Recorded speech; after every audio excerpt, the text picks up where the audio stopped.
There's a certain kind of person who, no matter what happens, always ends up with the story where something went wrong. The job didn't work out because the boss was unfair. The relationship ended because the other person couldn't handle them. The opportunity slipped away because circumstances were stacked against them. And if you've spent time around someone like this, you know that quiet, exhausted feeling of trying to help them, and watching every solution dissolve before it lands.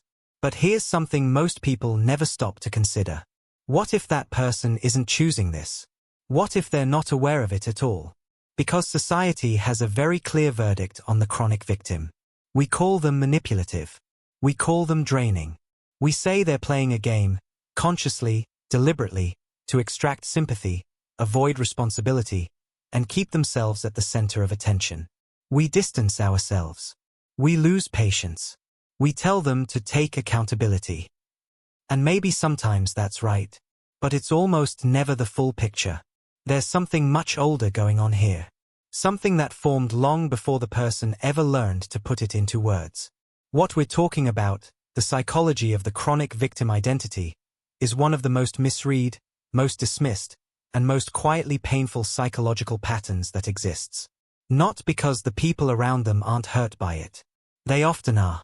But because the person living inside it is operating from a framework they didn't choose and often can't see.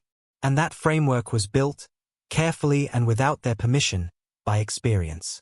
Psychologists who study learned helplessness, a concept first developed by Martin Seligman in the late 1960s, found something striking.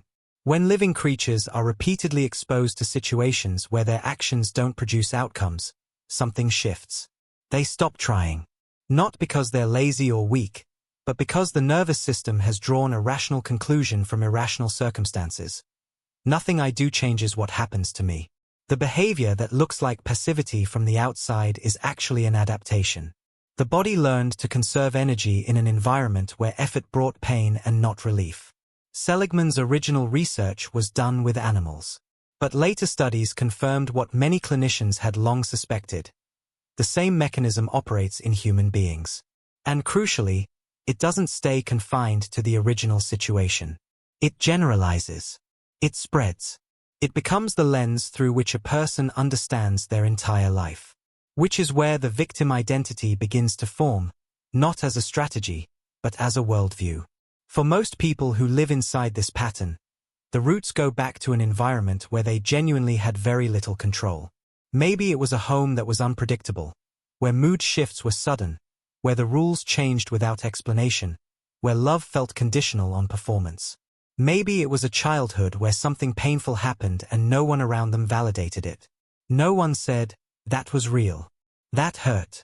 You're not imagining it." Instead, the message, spoken or unspoken, was, "Manage yourself, move on, stop making it about you." So they found another way to have their pain acknowledged. Not by naming it directly, but by constructing a story around it. A story where something external, another person, a situation, a system, explained why things went wrong. Because that felt safer than the alternative. Admitting that they were in pain and risking being told once again that they weren't. The victim narrative, at its core, is often a displaced bid for validation. And that matters. Because it means the person isn't being deliberately manipulative. They're being desperately honest, just in the only language their nervous system knows how to speak. Here's the part that tends to surprise people. Those who live most deeply inside a victim identity are often, paradoxically, people who feel enormous shame about themselves. The constant external blame isn't arrogance. It's armor.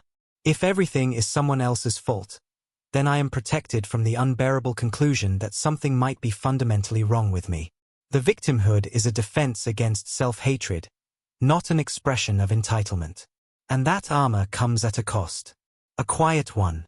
Because while it protects the person from internal judgment, it also locks them out of agency. You cannot change what you do not believe you control. And if every painful outcome is always the result of external forces, then the only emotional position available is waiting. Waiting for things to get better, waiting for someone to fix it, waiting for the world to finally be fair. That waiting can last a lifetime. There's no judgment in saying this. Every psychological adaptation exists for a reason. Some people learned to become hyper-independent, to need nothing from anyone, to handle everything alone. Some people learned to people-please, to shrink themselves to maintain peace.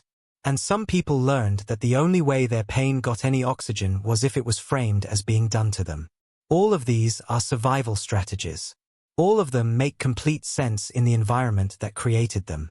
All of them carry costs that weren't part of the original deal. What's worth sitting with, and this is the layer most conversations about this topic never reach, is that the chronic victim is often still in that original environment. Not physically, but neurologically. Their nervous system is still operating as though the rules of that early world are true. That nothing they do will matter. That asking for what they need directly will result in rejection. That the only safe way to be in pain is to be in pain publicly, loudly, and with a clear target outside of themselves. Understanding this doesn't mean absorbing it without limit. It doesn't mean there are no consequences, no exhaustion, no need to protect your own energy. But it does change what you're actually looking at. You're not looking at someone who's winning. You're looking at someone who learned a very specific way to survive, and who has never been given, or given themselves, the tools to learn a different one. And if you recognize this pattern in yourself, if there's a quiet voice that wondered, somewhere while reading this, whether this might be you, that recognition is not something to be afraid of. It doesn't mean you're broken or that you've been doing it wrong. It means you survived something. And the way you survived it made sense, given what you had. The pattern was never the problem.